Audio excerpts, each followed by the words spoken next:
रोटी plus बोटी equals to बुद्धि छोटी, है ना, बुद्धि छोटी और वो सारी मेहनत खोटी जो इतने जन्म से लेके अभी तक हमने करी है उसके पीछे, है ना। एक बाइबल ही ऐसा शास्त्र है, परिशुद्ध शास्त्र है जो ये कहता है कि मनुष्य केवल रोटी ही से नहीं, है ना, हर एक वचन जो परमेश्वर के मुख से निकलता है जीवित रहेगा, है ना। जय मसीह की। आज हम सब यहाँ पर उपस्थित हैं प्रभु के पवित्र और परिशुद्ध वचन सुनने के लिए। क्या हम सब जीवित हैं? है ना, अगर देखा जाए तो हम सब अपने शरीरों में जीवित हैं, है ना। तो जो जीवन हमने पाया है वो हमारी चॉइस नहीं थी कि मुझे क्या बनना है, मुझे पैदा होना है, मुझे जन्म लेना है, ये हमारी चॉइस नहीं थी। लेकिन हमने जन्म लिया है, इसीलिए हमारी मृत्यु जो है वो निश्चित है। जिसने जन्म लिया है उसे मरना एक दिन ज़रूर है ना। लेकिन जन्म लेने के बाद और मृत्यु से पहले बहुत सारी चीज़ें हैं जो हमें जाननी है, समझनी है और सही करनी है ना। हमारे जीवन का लक्ष्य ऐसा होना चाहिए जो हमारे जीवन को परिशुद्ध करे, है ना। अनंत जीवन में जाने की तैयारी हमें अपने इस जीवन में करनी है। आज कल से लेके आज तक हर जगह अगर हम देखें तो फादर्स डे का सेलिब्रेशन हो रहा है ना। इस समय कितने लोग होंगे जो अपनी फैमिली के साथ, अपने पापा के साथ, है ना, अपने फादर के साथ किसी बड़े रेस्टोरेंट में जाके कोई घूमने गया होगा, कोई बड़ी बड़ी जगह खाने पीने के लिए गया होगा, है ना। उनके लिए वही एक आनंद है और वही जीवन है, उसी में संतोष है। लेकिन हम सब कहाँ पर हैं? हम सब परिशुद्ध स्थान में हैं। और हमारी भूख कौन सी है? कैसी भूख है हमारे पास, है ना। हम आत्मिक बात कर रहे हैं और हम आत्मा की भूख की बात कर रहे हैं जो कि हमें परिशुद्ध और पवित्र वचन के द्वारा पाला जाता है और पोषा जाता है। हमारे सच्चे जीविता परिशुद्ध परमेश्वर हमें अपने वचन के द्वारा तृप्त करना चाहते हैं ना। हमारी भूख को वो इस तरह मिटाने चाहिए। जो शरीर की भूख है वो रोटी से, चावल से, दाल से, है ना, अपनी अपनी फेवरेट डिशेस के साथ हम पूरी कर लेते हैं। लेकिन आत्मिक जो भूख है वो परिशुद्ध शास्त्र के वचन के द्वारा पूरी की जाती है ना। तो आज हम ऐसी भूख के बारे में जानने वाले हैं जिसको जानना हमारे लिए बहुत ज़रूरी है। आइए एक छोटी सी प्रार्थना के साथ हम वचन की ओर आगे बढ़ें। सर्वश्रेष्ठ सर्वाधिकारी सर्वोच्च पवित्र परिशुद्ध परमेश्वर, आपके नाम का लाख लाख धन्यवाद करती हूँ प्रभु कि आपने एक बार और मुझे मौका दिया कि मैं आकर आपके परिशुद्ध स्थान से बात कर सकूं। प्रभु मेरे शब्दों को, मेरे विचारों को, मेरी ज़ुबान को अपने अधीन रखिए प्रभु। यहाँ से जो कुछ भी मैं बोलूँ प्रभु वो अपनी मन मर्जी से ना हो, मेरी इच्छा के द्वारा ना हो प्रभु, लेकिन वो हो जो आप चाहते हैं कि अनेकों लोगों तक पहुँचे। प्रभु इस समय का धन्यवाद करते हुए विश्वास करती हूँ कि परिशुद्ध आत्मा के द्वारा आप यहाँ पर एक अद्भुत कार्य को सफल और संभव करने जा रहे हैं। प्रभु के मीठे और प्यारे नाम से मांगती हूँ, आमीन। आइए वचन की ओर देखते हैं। मत्ती 4th अध्याय 4th वचन। मत्ती 4th अध्याय 4th वचन। उसने उत्तर दिया कि लिखा है कि मनुष्य केवल रोटी ही से नहीं परंतु हर एक वचन से जो परमेश्वर के मुख से निकलता है जीवित रहेगा, है ना। मनुष्य का सबसे बड़ा प्रयास, दुनिया भर में सबसे बड़ी कोशिश, जरूरत, तड़प, ख्वाहिश वो किससे जुड़ी हुई है? सबसे बड़ी ज़रूरत जो हमारी लाइफ का सबसे बड़ा टारगेट होता है वो क्या होता है ना। किस लिए हम इतनी मेहनत करते हैं, किस लिए हम इतनी भागा दौड़ी करते हैं, क्या करने के लिए, क्या पाने के लिए, है ना। सबसे बड़ी जो ज़रूरत होती है वो होता है भोजन। और हमारी भूख जो होती है ना वो हमें भागने पर, दौड़ने पर, प्रयास करने पर, परिश्रम करने पर, कुछ भी करके हमें अपना पेट भरना है। सुबह हुई तो नाश्ता खाना है, दोपहर हुई तो लंच करना है, शाम हुई तो स्नैक्स खाना है, रात हुई तो फिर डिनर करना है ना। कितनी सारी चीज़ें हैं हमारे खाने के लिए और कितनी सारी स्थितियां हैं और कितने तरह के व्यंजन भी हैं हमारी भूख मिटाने के लिए। और अगर ध्यान से देखा जाए तो आजकल का जो माहौल है, फिर हम कहते हैं कि न्यूट्रिशन से भरा फूड होना चाहिए। मैं शुगर फ्री फूड खाना पसंद करता हूँ, ग्लूटेन फ्री खाना मुझे चाहिए, ऑर्गेनिक खाना मुझे चाहिए, है ना। खाना खाना ही है, भोजन। एक समय पर इतने तरह के भोजन नहीं हुआ करते थे, है ना।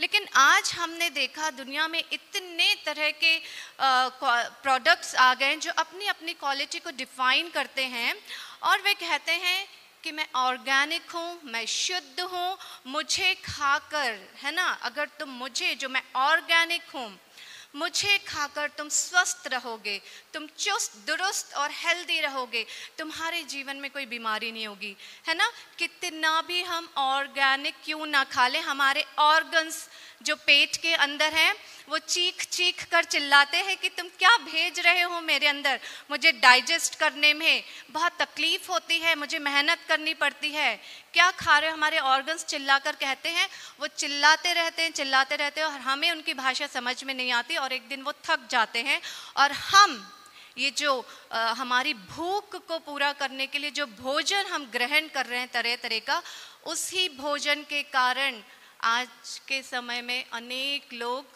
हॉस्पिटल्स में एडमिट हैं, बीमार हैं, पता नहीं कौन कौन सी बीमारियां हों और ऐसे ऐसे उनके नाम हैं बीमारियों के जो शायद ज़ुबान भी बोलने के लिए लड़खड़ाएगी अगर उन बीमारियों का नाम लेना, है ना। तो कितना हम ध्यान देते हैं अपने शरीर पर, खाने पर, है ना, कितने तरीके का हम खाना खा रहे हैं। लेकिन सिर्फ एक बाइबल ही ऐसा शास्त्र है, परिशुद्ध शास्त्र है, जो ये कहता है कि मनुष्य केवल रोटी ही से नहीं, है ना, हर एक वचन जो परमेश्वर के मुख से निकलता है जीवित रहेगा, है ना। बाइबल में हर जगह देखा जाएगा कि वहाँ पर ये बात हमें सिखाई जाती है कि रोटी जो हम खा रहे हैं वो सिर्फ ये शरीर की जो रोटी है वही हमारे लिए मुख्य नहीं है, लेकिन हमारा दिल, हमारी ज़रूरत, हमारी ख्वाहिशें इसी ही रोटी को महत्वपूर्ण बताती हैं, है ना। हम रोटी के लिए जो भोजन है और तरह तरह के व्यंजन है उन्हें खाने के लिए इतनी भागदौड़ करते हैं और इतनी थकान को हम उसके बदले प्राप्त कर लेते हैं कि मनुष्य इतना थका हुआ जीवन जीने लगा है ना। लेकिन परमेश्वर ने ऐसा वचन कितनी सदियों पहले कहा है ना, कितनी पहले ही उन्होंने हमें चेतावनी दे रखी है, उन्होंने हमें ज्ञान दे रखा है, समझा रखा है, लेकिन हमारे पास इन वचनों को पढ़ने का समय कहाँ है ना, समय नहीं है। इसीलिए हम ऐसी अद्भुत और आश्चर्यजनक बातों को ध्यान से समझ नहीं पाते। मैं यही कहना चाहती हूँ कि आज फादर्स डे है, सब लोग तरह तरह का खाना खा रहे होंगे, लेकिन जो हमारे परम पिता हैं, धरती के पिता ने तो हमें अच्छा अच्छा खाना खिलाए, जिनके द्वारा हम इस धरती पर जन्म लिए, उन्होंने तो हमें तरह तरह का भोजन दिया है, पौष्टिक भोजन दिया है। और हम लोग कभी कभी कहते हैं, ये बात बहुत प्रचलित है, खाते पीते घर के हैं, हम बहुत हेल्दी हैं, इतने मोटे हैं, हमारे गाल फूले फूले हैं, अरे तुम्हारी शक्ल पे क्या शाइन है, क्योंकि मैं खाते पीते घर का हूँ, है ना। फिर ये बाइबल क्या कह रही है, क्या कह रही है हमसे, है ना, कि सिर्फ रोटी जो हमारे धरती के पिता हमें देते हैं और उस रोटी के कारण जो हम हट्टे खट्टे दिखाई दे रहे हैं, परमेश्वर कहते हैं, हमारे परम पिता ये कहते हैं, है ना, कि सिर्फ रोटी के द्वारा ही मनुष्य जीवित नहीं रहता और रोटी ही जो है उसकी प्रमुख चिंता नहीं होनी चाहिए और रोटी ही उसका लक्ष्य नहीं होना चाहिए। आज के दिनों में, आज के समय में मनुष्य का लक्ष्य और धर्म, है ना, और चिंता, सब कुछ हमारा भोजन ही है ना। तो इस चीज़ पर ध्यान देने की ज़रूरत है कि हमारा परिशुद्ध ग्रंथ बाइबल ये कहता है कि रोटी, है ना, आज का हमारा विषय है रोटी प्लस बोटी इक्वल्स टू, हाँ, इक्वल्स टू क्या हाँ, है ना, आगे बताऊंगी, अभी ये सस्पेंस है, मैं आगे इसके बारे में बताऊंगी। चलिए, तो ये जो है हमारा जीवन, इसका लक्ष्य कभी भी भोजन और भोजन से जुड़ी चिंता नहीं होना चाहिए, क्योंकि परिशुद्ध शास्त्र हमें बता रहा है कि रोटी ही एकमात्र रास्ता नहीं है जिसके द्वारा हम जीवन में आगे बढ़ेंगे या स्वस्थ रहेंगे या हेल्दी रहेंगे या हमारा जीवन आगे बढ़ेगा, है ना। अगर ऐसे देखा जाए तो जितने लोग भी अभी तक जिनकी मृत्यु हो चुकी है, और हमने तरह तरह की मृत्युओं के बारे में सुना है, तो वो लोग तो ऐसे घरानों से हैं जिनके पास खाने की कमी ही नहीं है। क्या वे उनकी मृत्यु नहीं हुई, है ना, हुई है ना। लेकिन यहाँ पर जो बात हम करने जा रहे हैं, शारीरिक भोजन की बात नहीं है। शरीर के लिए भोजन जरूरी है, लेकिन वो हमारा लक्ष्य नहीं होना चाहिए, वो हमारी चिंता का कारण नहीं होना चाहिए। और परमेश्वर ने इससे जुड़ी, परम पिता ने इससे जुड़ी हुई बहुत अच्छी अच्छी बातें हमें सिखाई हैं, हम उसे देखेंगे। लूका 12:22, लूका 12 अध्याय 22 वचन हम देखेंगे। ठीक है। फिर उसने अपने चेलों से कहा, इसलिए मैं तुमसे कहता हूं, अपने प्राण की चिंता ना करो कि हम क्या खाएंगे, ना अपने शरीर की क्या पहनेंगे, है ना।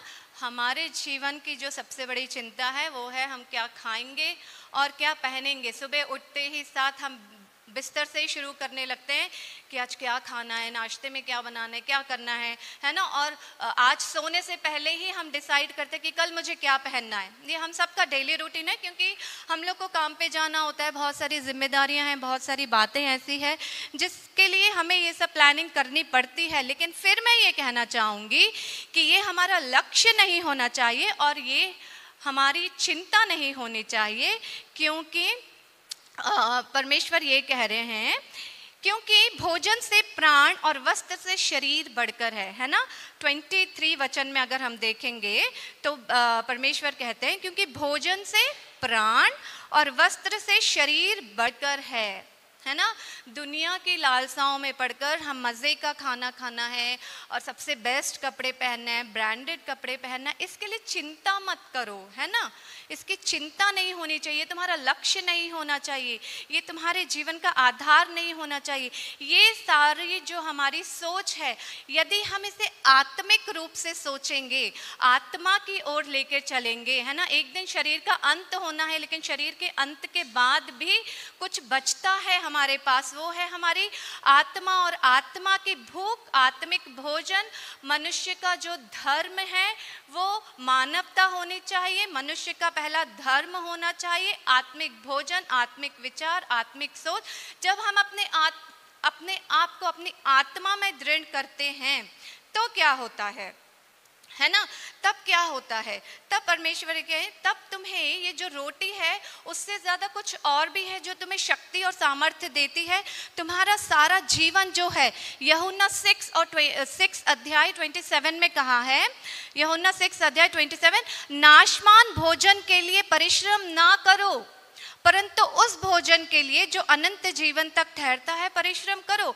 हमारा जो परिश्रम है, सुबह हम आज रात को ही कल की जो तैयारी कर रहे हैं, है ना, और सुबह उठते साथ हम ये सोचते हैं कि आज क्या खाना है, मेरा क्या प्लान है। तो यूहन्ना के द्वारा, यूहन्ना चैप्टर के द्वारा 6 अध्याय में हमें बताया जा रहा है ना कि नाशवान भोजन के लिए परिश्रम ना करो।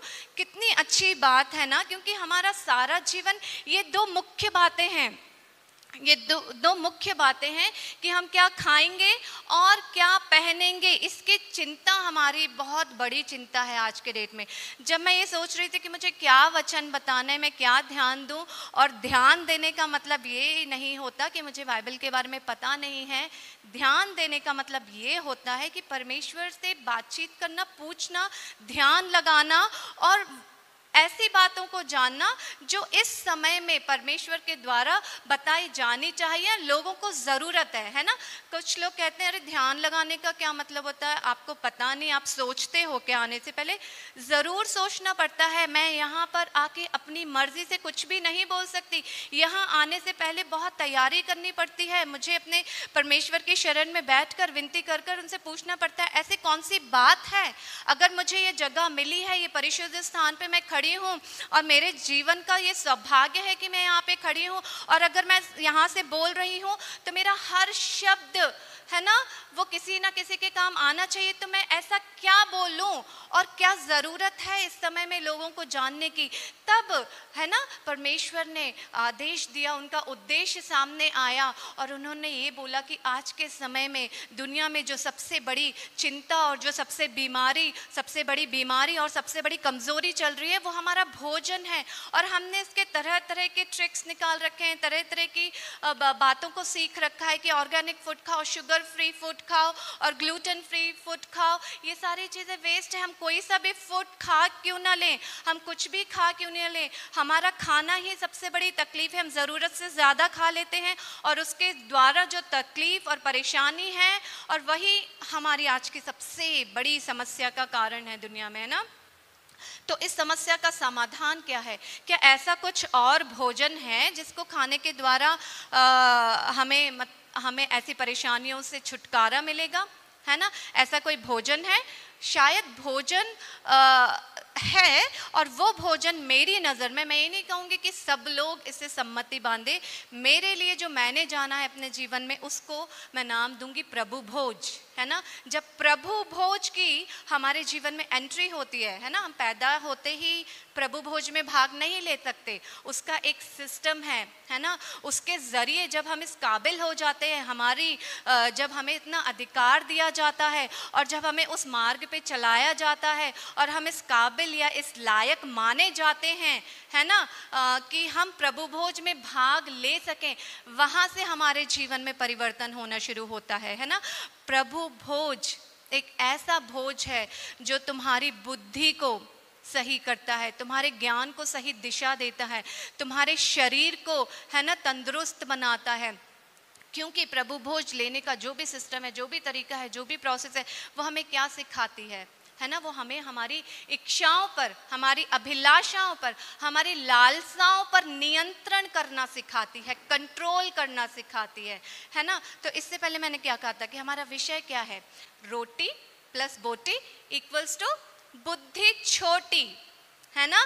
बुद्धि छोटी और वो सारी मेहनत खोटी जो इतने जन्म से लेके अभी तक हमने करी है उसके पीछे, है ना। खोटी चीज़ें हैं, हम खा रहे हैं, पी रहे हैं, फिर भी बीमार हो रहे हैं। तो है ना, मम्मा ने बोला आज मैंने बहुत हेल्दी खाना बनाया है, मैंने अपने बच्चों के लिए, अपने घर वालों के लिए खाया, क्या हो गया कि हम बीमार नहीं हुए, है ना, कि हमें तकलीफ नहीं हुई, क्या पेट दर्द नहीं हुआ, सर दर्द नहीं हुआ, क्या नहीं हुआ, है ना। जब हमारा कंसंट्रेशन सिर्फ शरीर से जुड़ी चीज़ों पर है, शरीर से ही जुड़ी हुई भूख पर है, और हम उसी उद्देश्य से खाना बनाते हैं। जहाँ तक मैंने ध्यान दिया है, हम सब लोग अपने बच्चों को हेल्दी खाना खिलाने की कोशिश करते हैं और अच्छे से अच्छा भोजन खिलाने की कोशिश करते हैं, और हम चाहते हैं कि हमारे बच्चे बहुत स्वस्थ रहें, लेकिन किसी ने भी शायद आत्मिक भोजन के ऊपर ध्यान नहीं दिया, है ना। आत्मिक भोजन के ऊपर ध्यान देना हमारे लिए बहुत ज़रूरी है, क्योंकि आज के डेट में जिस फील्ड से मैं हूँ, मेरा उठना बैठना चलना फिरना बहुत हद तक मैं बच्चों के साथ उठती बैठती हूँ, और इसीलिए मैं इस विषय पर बात करना चाहती हूँ कि हम सबको ध्यान देने की ज़रूरत है ना। ये दुनिया में जो हमारा खाना पीना है वो ज़रूरी है ना, उसका अपना महत्व है, लेकिन उसके साथ साथ जो हम खा रहे हैं क्या वो सच में इतना ऑर्गेनिक है ना। जिसको हमने टैग लगा दिया ऑर्गेनिक, क्या सच में वो इतना ऑर्गेनिक है कि वो हमारे ऑर्गन्स को स्वस्थ कर रहा है है ना, ये हमारा भ्रम है। लेकिन इसके साथ अगर हमें सच्चाई में ही, सच में ही हम चाहते हैं कि हमारे बच्चे हेल्दी रहे ना, तो उसके साथ आत्मिक कार्यों को जोड़ना बहुत ज़रूरी है, आत्मिक ज्ञान को जोड़ना बहुत ज़रूरी है। यदि हमारे दिनों में कोई सेलिब्रेशन का टाइम आता है तो हम किसी पार्टी में जाने से ज़्यादा, किसी रेस्टोरेंट में जाने से ज़्यादा, घूमने फिरने से ज़्यादा अगर हम अपने बच्चों को ये सिखाएं कि जो हमारा जीवन है इसमें आत्मिक भूख और आत्मिक भोजन की बहुत ज़रूरत है, और इसके साथ हम बच्चों को जोड़ें। जब भी हमारे जीवन में कोई बहुत ख़ास दिन होता है, जैसे जन्मदिन होता है, कोई एनिवर्सरीज होती है, कोई त्यौहार होता है ना, तो हम अपने बच्चों को ऐसी जगह लेकर जाएं जहाँ पे बच्चों को एक समय का खाना भी नहीं मिलता, और उन्हें बताएं कि जो हम इतनी ख्वाहिश के साथ खाना खाते हैं ना, जो हमारी भूख है ना। मैंने अपने बेटे से कुछ चीज़ें सीखी है। उसने कहा था, मम्मी मुझे भूख लगती है और यही तो वक्त है, मुझे खाना है ना, यही तो समय है जब मुझे हेल्दी खाना खाना है ना, क्योंकि इस एज में मुझे बहुत भूख लगती है। और वो बात सुनने के बाद मुझे सच में लगा कि उसने सच तो कहा है, ये उम्र ऐसी होती है जहाँ बहुत ग्रोथ होती है, और सच में एक अच्छा खाना खाना, पौष्टिक भोजन करना बच्चों के लिए बहुत ज़रूरत है।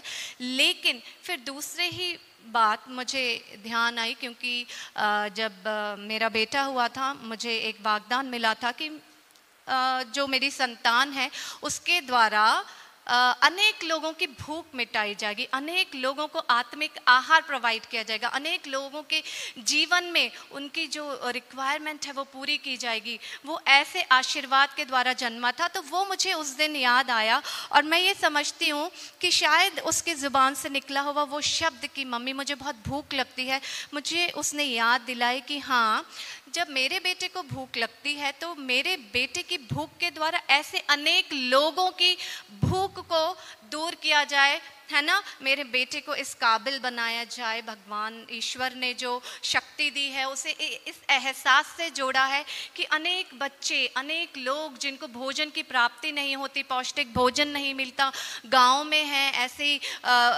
ऐसे स्थान हैं जहां पर लोगों को एक टाइम का, बच्चों को एक समय का भोजन भी नहीं मिलता। ये सिखाना चाहते हैं आज शायद इस जगह से, सजीव वाहिनी की इस प्लेटफॉर्म से ईश्वर हमको ये बताना चाहते हैं कि उठो और ऐसी जगह के लिए मेहनत करो जहाँ पे शारीरिक भोजन की बहुत कमी है, वहाँ पर जाके तुम शारीरिक और आत्मिक भोजन की पूर्ति करो, है ना। ये जगह जब हम खड़े हैं तो ये सिर्फ हमें अपने बारे में बात नहीं करना है, हमारी जो भी ज़रूरत है, जो हमें लगता है कि मैं क्या पहनूं, क्या खाऊं, क्या करूं और मेरा भविष्य क्या है, तो दुनिया में और भी ऐसे लोग हैं, और भी ऐसे स्थान हैं, और भी ऐसी जगह हैं जहां पर कुछ लोगों के लिए सोचने वाला भी नहीं है उनके जीवन में। सड़कों के किनारे, गलियों में, गंदी जगहों पर मच्छरों से कटवाते हुए, कीड़े मकोड़ों के बीच में गंदी नालियां बह रही हैं, गंदगी फैली और वहीं पे छोटे छोटे बच्चे अपना जीवन व्यतीत करते हैं, है ना। तो ऐसी सारी बातों के लिए तुम क्यों नहीं कदम उठा सकते। भूख ज़रूर लगती है ना, अनेक तरीके की भूख है, दिमाग की भूख है हमारी, है ना, दिल की भूख है, शरीर की भूख है, हर अंग की अपनी अपनी भूख है। तो ये जो भूख है ना, ये सिर्फ हमारा लक्ष्य खाने के लिए और पेट भरने के लिए, खाओ पियो मस्त वाला जीवन जियो, है ना, ये नहीं होना चाहिए। मैं ये कहती हूँ कि जो चीज़ है ना परमेश्वर ने हमें दी है, उसको जब हम दूसरों को देना शुरू करते हैं, दूसरों के साथ बांटना शुरू करते हैं, तो ये वो प्रभु भोज है जो ये कहता है कि तुम प्रभु के इस भोजन को, कौन सा भोजन है वो प्रभु भोज, ये वचन है। जब हम इस वचन को, है ना, वचन को जब हम बताएंगे, ये जो पवित्र शास्त्र के वचन हैं, ये मेरी आत्मा की भूख मिटाते हैं। जब मैं इसे पढ़ती हूँ, जब मैं, सिर्फ मैं नहीं, जो भी इसे पढ़ता है उसकी जो आत्मा की ज़रूरत है, आत्मा अंदर से बोलती रहती है कुछ तो मुझे सीखना है, कुछ तो जानने, कुछ कमी है, इतना मैंने भरपेट खाना खाया फिर भी मैं शांत क्यों नहीं हूँ, मैं खुश क्यों नहीं हूँ, मेरे अंदर कुछ अजीब सी चिंता चल रही, वो क्या है, मैं क्यों नहीं पहचान पा रहा हूँ।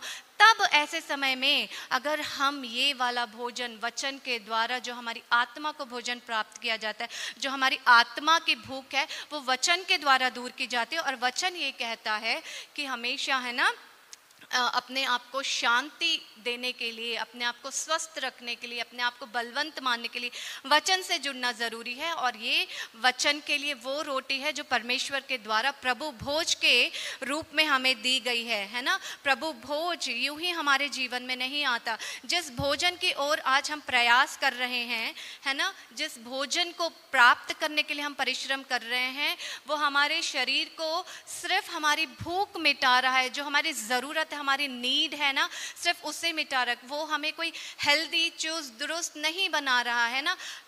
रोटी खाने से भी परेशानी है आजकल। चावल नहीं खाना चाहिए, चावल खाओगे तो मोटे हो जाओगे, चावल खाओगे तो तुम बीमार हो जाओगे। जिन्होंने करोड़ों रुपया देकर, है ना, अपने 5-6 साल पढ़ाई में लगा दिए, वो डॉक्टर्स आज यही बताते हैं, अरे आप चावल खाना कम करो, आप 4 रोटी खाते हो तो 2 रोटी खाओ।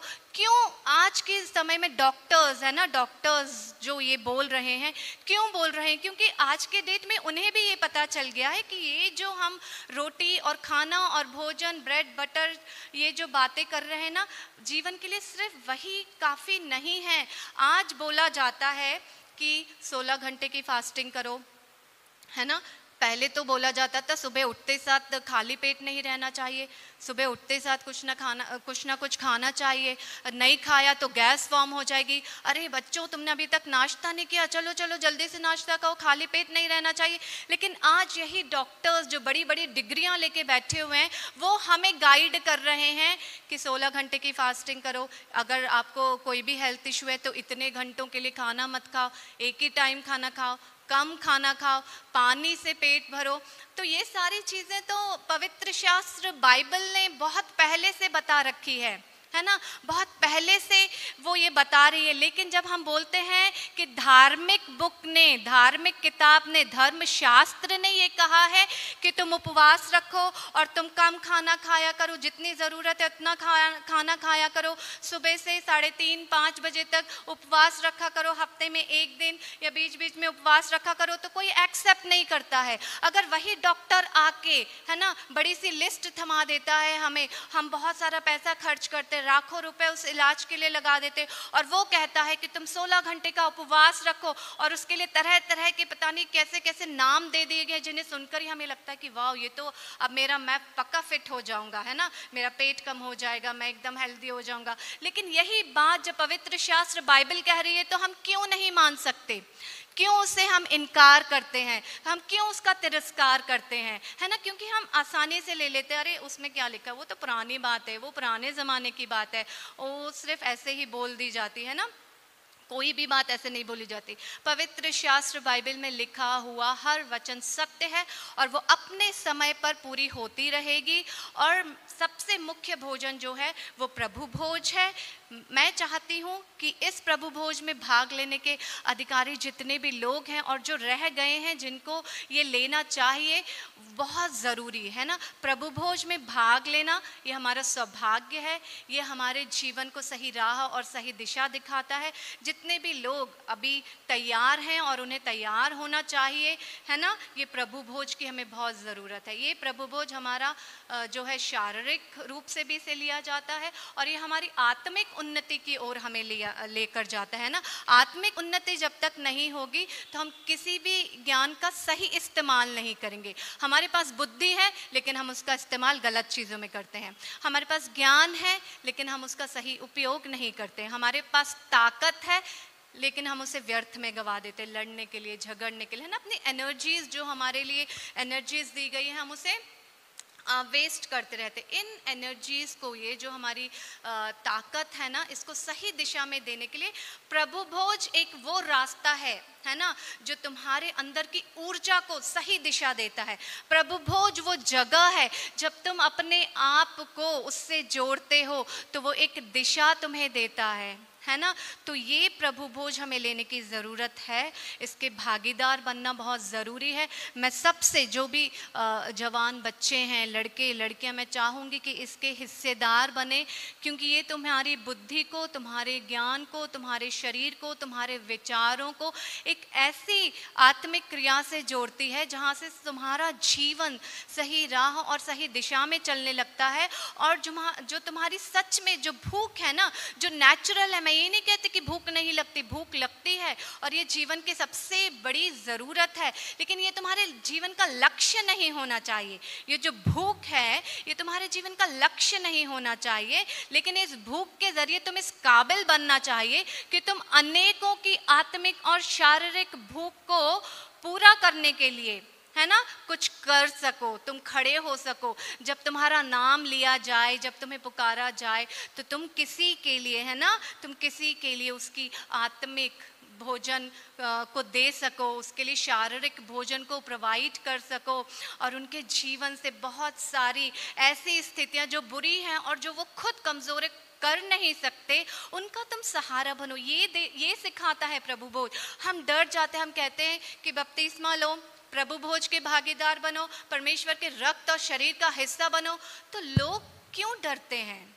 क्यों वे ये नहीं सोचते कि मेरा ये जो जीवन है, मेरी जो भूख है, ये संसार से, इस दुनिया से जुड़ी हुई जो भूख है, इसे पूरा करने के लिए अगर मेरे शरीर में इतनी सारी भूख है ना, तो मैं इसकी जो पूर्ति के लिए भागा दौड़ी कर रहा हूँ, और एक दिन डॉक्टर कहेगा कि तुम दिन में सिर्फ एक ही बार खाओगे और तुम्हें सिर्फ क्या कहते खिचड़ी ही खानी है, तब हमारा क्या होगा? क्या मैं झूठ बोल रही हूँ? क्या मैं ऐसी कोई बात बोल रही हूँ जो सत्य नहीं है? हो रहा है कि नहीं हो रहा है? हो रहा है ना? है ना? आप सब लोग मानते हैं ना कि आज के समय में ऐसी कितनी स्थितियां हैं जहां पर डॉक्टर ने बोल दिया है कि आप खाना नहीं खा सकते, किसी की किडनी में प्रॉब्लम है, किसी की लिवर में प्रॉब्लम है ना, किसी को ब्रीथिंग प्रॉब्लम है, हम अपनी मर्जी से कुछ खा नहीं सकते, पेट भर के खा नहीं सकते, है कि नहीं? ये भी तो भोजन है। फिर क्यों हम ये नहीं सोच रहे कि आज की जो हमारी भूख है ना, उस भूख को आज समझने की ज़रूरत है। ये संसारिक भूख है, ये हमें चिंतित कर देती है, ये हमारा लक्ष्य भटका देती है, ये हमें मानव धर्म से दूर कर देती है ना। हिंदू मुस्लिम सिख ईसाई वाला धर्म की बात नहीं कर रही हूँ मैं। मानवता का धर्म जो होता है वो ये होता है कि हम अपनी भूख को सही दिशा दें, है ना। भूख तो हम सबको लगती है। मैंने कहा ना कि जब हमने जन्म लिया है और हम एक दिन मर जाएंगे, जन्म हमारे इच्छा अनुसार नहीं था, लेकिन मृत्यु होना ये निश्चित है। और इस बीच में जो कुछ भी बातें हैं, है ना, वो हमारे लक्ष्य को सही दिशा देनी चाहिए और वो मानव धर्म को सिखानी चाहिए। और मनुष्य का सबसे बड़ा धर्म ये है कि हम अपनी भूख के साथ अनेकों की जो आत्मिक और शारीरिक भूख है उसके बारे में सोच सके। जब हम प्रभु भोज लेते हैं तो वो हमें आत्मिकता में इतना दृढ़ कर देती है, वो हमें ऐसी सोच देती है ना, जब हमारे अंदर हम ये सोचने लगते किसी और की भूख की ओर हमारी नज़र जाती है। वरना हम कैसे थे पहले, है ना, हम शरीर में जिंदा थे और आत्मा में मुर्दा थे, लेकिन प्रभु भोज लेने के बाद हम शरीर से मुर्दा समान हो जाते हैं और आत्मा में जीवित हो जाते हैं। क्योंकि इस संसार में मनुष्य क्या होता है, शरीर से जिंदा होता है ना। शरीर चलता रहता है, हमारा भागदौड़ करता रहता है, परिश्रम करता रहता है। ये जो सारी ख्वाहिशें हैं, भूख लगना, चाहते होना, है ना, ये जो सारी चीज़ें हैं ये संसारिक भूख है। और प्रभु भोज हमें एक ऐसी भूख से जोड़ता है जो हमें ये सोचने पर मजबूर कर देती है कि मेरी सच्ची भूख है क्या, है ना। आत्मिक भूख एक सच्ची भूख है जो तुम्हारा शरीर खत्म हो जाए उसके बाद भी वो तुम्हें जिंदा रखेगा, तुम्हें ऐसा बनाकर छोड़ देगा जहां तुमने अनेकों की शारीरिक आत्मिक दोनों भूखों की ज़रूरतों को पूरा करने की काबिलियत तुमको दी गई है ना।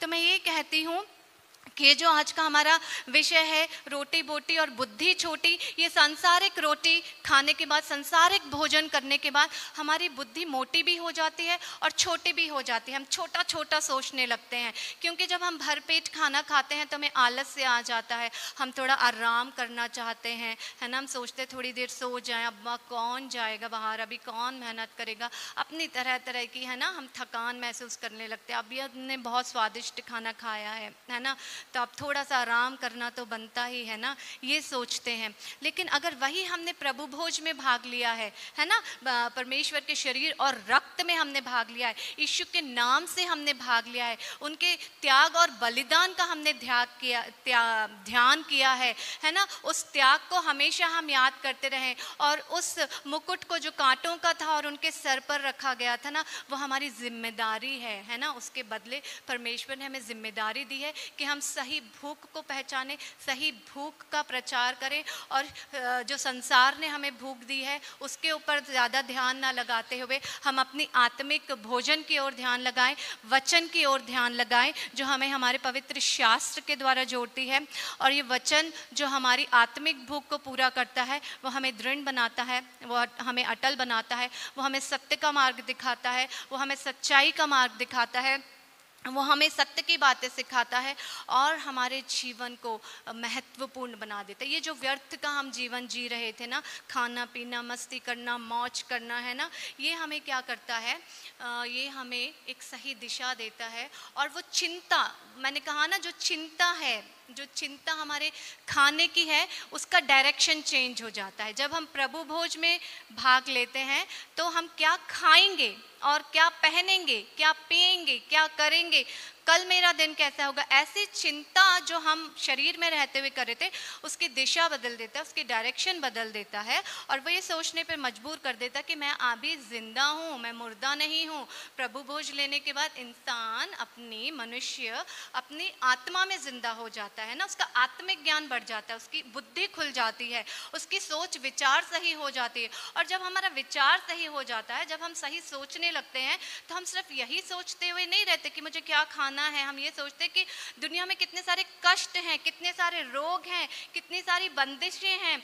ये चिंता करो, है ना, कि अगर मेरे अंदर जीवन है, मैं जीवित हूँ, मैं सजीव हूँ, है ना, और मेरे पास ताकत है, मेरे पास बल है, तो मैं ऐसे कार्य करूँगा जो अनेकों के लिए चंगाई का कारण बने, अनेकों के लिए शारीरिक आत्मिक भूख मिटा सके, और अनेकों की छुड़ौती, ये जो संसारिक बातें हैं, इससे छुड़ौती के लिए एक रास्ता बना सके। प्रभु भोज ये है ना, प्रभु भोज तुम्हारे वचन को साफ करता है, तुम्हारी बुद्धि को सही दिशा देता है। और ये जो व्यर्थ की चिंता थी जो हम कर रहे थे कि हम क्या खाएंगे, क्या पहनेंगे, और हमारा जो प्राण है वो भोजन से जुड़ा हुआ था, और जो वस्त्र हम पहनते हैं, है ना, वही हमारे शरीर के लिए सब कुछ था, है ना। तब परमेश्वर एक और बात हमें बताते हैं, वे कहते हैं, अगर आगे हम वचन में पढ़ेंगे, तुम्हारा मूल्य पक्षियों से कहीं अधिक है ना। आगे अगर हम उसी अध्याय को पढ़ेंगे तो परमेश्वर कहते हैं, वचन कहता है, तुम्हारा मूल्य पक्षियों से कहीं अधिक है ना। इस वचन के द्वारा वो ये बताना चाहते हैं कि जानवर भी सिर्फ खाने पीने में ही बिलीव करता है, और कुछ जानवर तो हैं कि वो मेहनत भी करते हैं ना, और पक्षी हैं, है ना, पक्षी भी क्या करते हैं, उड़ते हैं, इस पेड़ से उस पेड़ पर, खाते हैं, पीते हैं, उनका जीवन ऐसा ही है। लेकिन परमेश्वर कहते, फिर तुम क्यों, मैंने तुम्हें मनुष्य बनाया है ना, मैंने तुम्हें मनुष्य सा जीवन दिया है, और तुम सिर्फ एक पक्षी सा जीवन क्यों जी रहे हो, एक जानवर सा जीवन क्यों जी रहे हो। ये तो जंतु भी कर लेते हैं, तो पक्षी भी कर लेते हैं, है ना। ये तुम इससे कहीं ज़्यादा मूल्य रखते हो। सिर्फ खाना पीना और पहनना ओढ़ना ही हमारे जीवन का लक्ष्य है, तो फिर तुम इन जानवरों से और पक्षियों से अलग कैसे होते हो, इसी के समान हो जाते हो। तुम कीमती हो, है ना, तुम कीमती हो, इनसे बढ़कर हो, तुम मूल्यवान हो, है ना, क्योंकि मैंने तुम्हें अधिकार दिया है इन जंतुओं पर, इस संसार पर, इन पक्षियों पर। ये सारा जो संसार है, ये जो सारी सृष्टि है, इस पर मनुष्य को अधिकार दिया है परम प्रधान परमेश्वर के द्वारा, कि तुम इसको अपने अधीन में रखो। तुम इनके अधीन में नहीं जाना, तुम इन सारी बातों को अपने अधीन में रखो, और इनकी तरह मत जियो। तुम्हारा जीवन ऐसा होना चाहिए कि ये सब तुम्हारी शरण में सेफ रहें, है ना, तुम्हारे होने के कारण ये सब अपने आप को सुरक्षित महसूस करें, है ना, पूरी सृष्टि अपने आप को सुरक्षित महसूस करे। हम अपनी भूख को मिटाने के लिए ना जानवरों को छोड़ते, ना पेड़ पौधों को छोड़ते, ना पक्षियों को छोड़ते, हम कुछ नहीं छोड़ते, क्योंकि हमें सिर्फ हमारा लक्ष्य है हमारी शारीरिक भूख। लेकिन परमेश्वर वचन के द्वारा ये कह रहे हैं कि तुम कीमती हो, तुम बहुमूल्य हो, है ना, तुम अनमोल हो, तुम रत्न के समान हो। तुम फिर किसी जानवर की तरह मत सोचा करो, तुम किसी पक्षी की तरह मत सोचा करो, है ना, तुम इंसान बनो, मानव बनो, तुम्हारे अंदर जीवन है, तुम जीवित हो, तुम्हारा वो जो पुराना वाला जीवन था जो प्रभु भोज लेने से पहले, बपतिस्मा लेने से पहले, उस जीवन से बाहर निकलना है।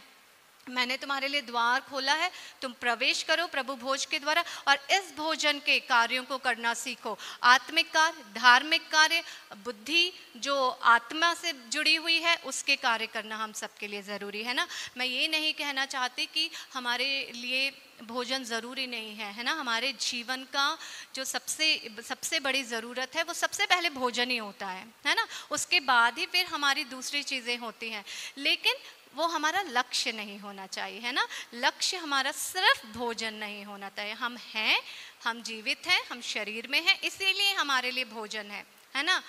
भोजन है इसीलिए हम नहीं हैं, क्योंकि थाली में नवरत्न भोजन रखा हुआ है, 9 प्रकार के व्यंजन रखे हुए हैं, इसीलिए मैं नहीं हूँ। मैं हूँ इसलिए भोजन है, भोजन है इसलिए मैं। बहुत फ़र्क है अगर ध्यान दिया जाए तो, है ना। भोजन है इसीलिए मैं हूँ या मैं हूँ इसलिए भोजन है, इसका बहुत बड़ा अर्थ है, सोचने और समझने की ज़रूरत है। हम कितने भी ऑर्गेनिक फूड की ओर क्यों ना भागा दौड़ी करें, कितने भी शुगर फ्री फूड और ग्लूटेन फूड और कुछ भी क्यों ना खा लें, अगर हमारे पास प्रभु भोज नहीं है, आत्मिक भोजन नहीं है, आत्मा से जुड़े हुए वचन नहीं हैं, हम परिशुद्ध शास्त्र बाइबल से जुड़े हुए नहीं हैं, हम अपने परमेश्वर से प्रार्थना नहीं करते, है ना। सुबह उठने के बाद, रात को सोने से पहले और जब भी हमें समय मिले, हम अपने परमेश्वर की शरण में, है ना, अपनी आत्मा की भूख को नहीं मिटाते, उनसे बातचीत नहीं करते, उनसे संबंध नहीं जोड़ते, तो हम कितने ही क्वालिटी प्रोडक्ट वाले फूड क्यों ना खा लें, है ना, हमारे जीवन में स्वस्थता नहीं रहेगी। चंगाई परमेश्वर के द्वारा है, स्वस्थता परमेश्वर के द्वारा है, क्योंकि ये वचन खाली नहीं जाने का कि उसने उत्तर दिया कि लिखा है कि मनुष्य केवल रोटी ही से नहीं। और ये सिचुएशन सबको मालूम है कि जब यीशु मसीह ने ये बात बोली थी, जब शैतान, है ना, शैतान इस संसारी लालसाओं को यीशु मसीह को दिखाते हुए वो बोल रहा था कि सब कुछ है ना, इसको रोटी बना लो और खा लो और तृप्त हो जाओ। तब उन्होंने इतनी मुश्किल घड़ी में उन्होंने बताया था कि मनुष्य सिर्फ रोटी से ही नहीं, लेकिन हर एक वचन से जो परमेश्वर के मुख से निकलता है जीवित रहेगा, है ना। तो परमेश्वर के मुख से निकलने वाले वचन जो हमें पवित्र शास्त्र के रूप में दिए गए हैं, इसका भोजन करना सीखो। पवित्र शास्त्र को प्रतिदिन पढ़ना सीखो, उससे जुड़ना सीखो। ये तुम्हारी आत्मा का आहार है ना। जब भी हमारे जीवन में, मैंने कहा था कि कोई सेलिब्रेशन का समय होता है ना, तो बाइबल के साथ सेलिब्रेशन करो। उस दिन सोचो, तुम परमेश्वर से जुड़ो और पूछो कि आज मेरा जन्मदिन है, आज मेरे घर में एनिवर्सरी है, आज मेरे फंक्शन में खुशी का दिन है, आज आप किस वचन से मुझसे बात करना चाहते हो, है ना। ऐसी कौन सी बात है जो मेरी आत्मा को सुनने की ज़रूरत है, उससे जानने की ज़रूरत है ना। उस वचन को मुझ पर प्रकट किए परमेश्वर, है ना। इस तरीके से अगर हम बात करेंगे तो हमारे जो खास दिन है ना वो और ख़ास हो जाएंगे, है ना। क्योंकि हम धरती पर हैं, सब कुछ हमारे लिए है, लेकिन लक्ष्य सिर्फ शरीर नहीं होना चाहिए, लक्ष्य सिर्फ संसार नहीं होना चाहिए, लक्ष्य सिर्फ भूख नहीं होनी चाहिए, लक्ष्य सिर्फ चिंता नहीं होनी चाहिए, है ना। ये लक्ष्य नहीं होना चाहिए, क्योंकि हम हैं और परमेश्वर हमारे साथ है और प्रभु भोज के द्वारा उन्होंने हमें एक आत्मिक शक्ति प्रदान करी है और वे तैयार हैं हमारी हर उस भूख को पूरा करने के लिए जो हमें चिंता रहित करता है, चिंता से दूर करता है ना। क्योंकि परमेश्वर ने एक और जगह वचन कहा है कि अपनी सारी चिंता मेरे कंधों पर डाल दो, तुम्हें चिंता करने की ज़रूरत नहीं है। इसलिए यदि तुम सबसे छोटा काम भी नहीं कर सकते और बातों के लिए तुम क्या चिंता कर सकते हो ना। अगर चिंता करके हम छोटे से छोटा काम भी नहीं कर सकते तो हम किस चीज़ की चिंता करेंगे। तो अपनी जो चिंता है, खाने पीने की चिंता, पहनने ओढ़ने की चिंता, घर बनाने की चिंता और जो भी हमारी शारीरिक ज़रूरतें हैं वो हमारा लक्ष्य नहीं होनी चाहिए। वो सिर्फ हमारी एक छोटी सी, इतने बड़े जीवन में छोटी सी ज़रूरत है। हमारा लक्ष्य होना चाहिए आत्मिक भोजन, आत्मिक भूख, आत्मिक जीवन, है ना। वचन से जुड़ना, वचन को पढ़ना, परमेश्वर से जुड़ना और अपने आप को इस ओर लेके चलना कि हम प्रभु भोज यीशु मसीह के रक्त और शरीर के भागीदार हो सके और हिस्सेदार हो सके। जय मसीह की। इस वचन के लिए मैं धन्यवाद करती हूँ दिल से कि परमेश्वर ने हम सब की आत्मिक भूख को दूर करते हुए हम एक अच्छे वचन से तृप्त किया। आइए प्रार्थना करें। सर्वशक्तिमान पिता परमेश्वर, धन्यवाद करती हूँ इस वचन के लिए प्रभु, जो आपने हमसे बात करी है प्रभु। सच में प्रभु, हम सब प्रभु गलत दिशा में जा रहे हैं प्रभु, लेकिन आज वचन के द्वारा आपने हमसे प्रभु बात करी है। और आप चाहते हैं कि प्रभु ये जो शरीर है वो निमित्त मात्र है प्रभु, लेकिन इस शरीर के बाद भी कुछ ऐसा है जो बहुत खास है, और आप चाहते हैं कि हम सब उस तैयारी में रहें प्रभु।